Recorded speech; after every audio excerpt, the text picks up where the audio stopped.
All things discussed in today's video are fictitious. This is solely a thought exercise in an apocalyptic world and should not be viewed as anything else. All references to real-world events, places, or people are for entertainment purposes only.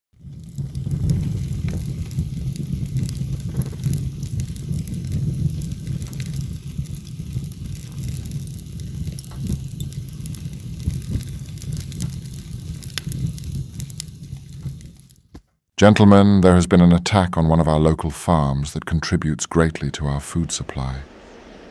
It is with a heavy heart that I inform you that both Daniel and Jane Monroe have been killed in this attack. Many of their animals have been taken. The grain storage has been raided, and the house set ablaze. The attack was carried out the night of the 25th by at least 6 individuals armed with a variety of rifles, shotguns, and pistols. This attack was well coordinated and incredibly violent in nature. All tracks indicate the raiders headed north through the forest and crossed the river. It is my fear that this is just the beginning of their incursions. To all reading this, I implore you to answer this call to arms to help defend our community and track down these raiders. Report to the town hall by February 28th at noon with your weapon, ammunition, and enough supplies for at least 3 days. Once everyone has assembled, we will begin our journey to the Monroe's farm and pursue the attackers. I do not send this message lightly. I know all of you have responsibilities at home, and it places a large strain on your families for you to leave them. But we cannot allow these murderers to continue to attack homes and kill more innocents. They must be stopped swiftly before any more of our friends and family fall to these raiders from the north. Godspeed, Michael Rickman.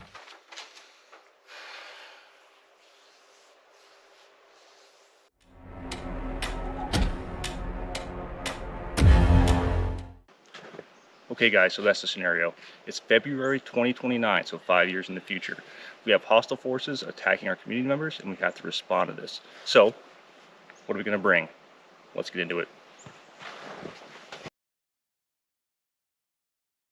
So my rifle of choice is going to be, of course, an AR-15, but it's a very basic AR-15. So you'll see I have a fixed polymer loader down here with a cleaning kit, the buttstock, which is a very nice item to have. Got a sling that's held on with 550 cord. Got the primary arms 3-power reticle here, or prism. So I think that in the future, 5 years in the future, batteries are going to be very rare. So things like red dots, they might be reaching the end of their life, especially if you have it on every day, because remember, this is an everyday rifle. You're going to have a very hard time sourcing batteries of any type.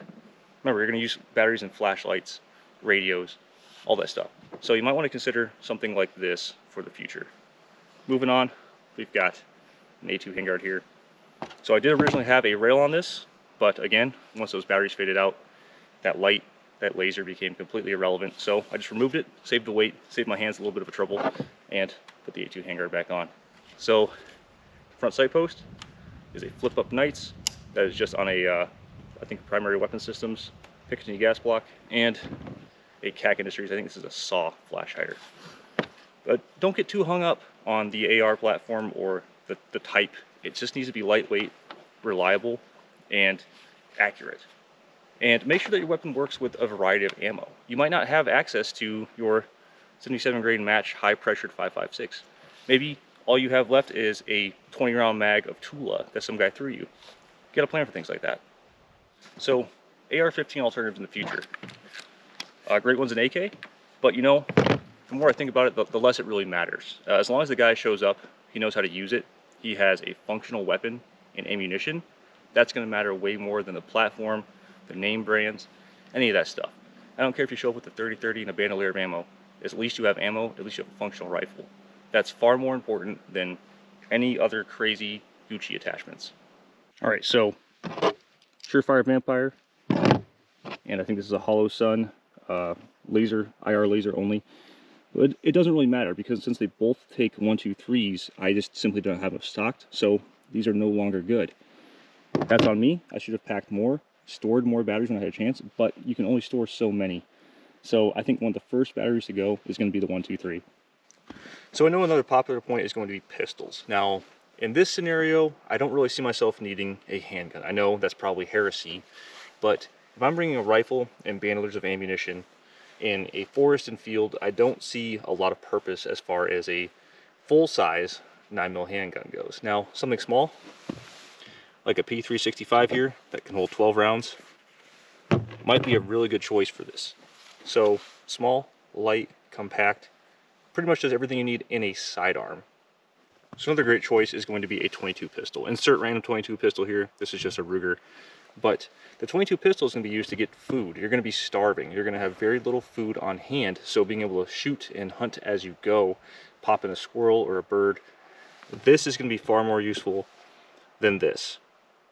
No, I'm not hitting on just the SIG P320 here. What I'm really talking about is this new meta of the full-size handgun everywhere you go.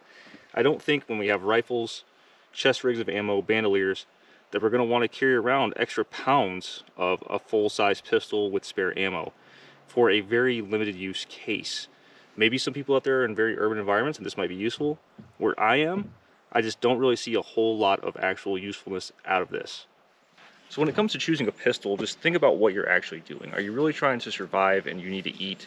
Or are we trying to be in a military mindset here? Because that's not what we're doing here. We're trying to be in a community, and that community is trying to live. So food's going to be very limited. I find the usefulness of a full-size pistol to be far less than that of just a 22 pistol to keep myself alive. So one last thing for firearms here is going to be this 22 conversion kit. Now, you can drop this in any 5.56 AR, and I mean any. I've dropped it in A2s, A1s, A4s, M4s, and it still works. What you need is the conversion kit, the 22 magazine, and of course, some 22 ammo. And that's it. That's all you need. So now you can go ahead and turn that AR from a 5.56 into a food gathering weapon with just a bolt swap. And it's very light. It's about the same weight as a regular bolt carrier. So this might be something you want to pack along if you're not bringing a 22 pistol. Okay, so that's my thought on weapons. Let me know below if you guys would bring pistols or not. Let me know what you guys think about rifles, batteries. Let me know, guys. I want to hear. I'm really curious, especially you guys who live in maybe Canada, UK, Germany, banned states like that, where you can't have, or banned countries as it was, you can't have stuff that we have. So what is your choice if you have to go fight raiders or invaders who come into your land? What do you guys have over there that's a good option? Let me know.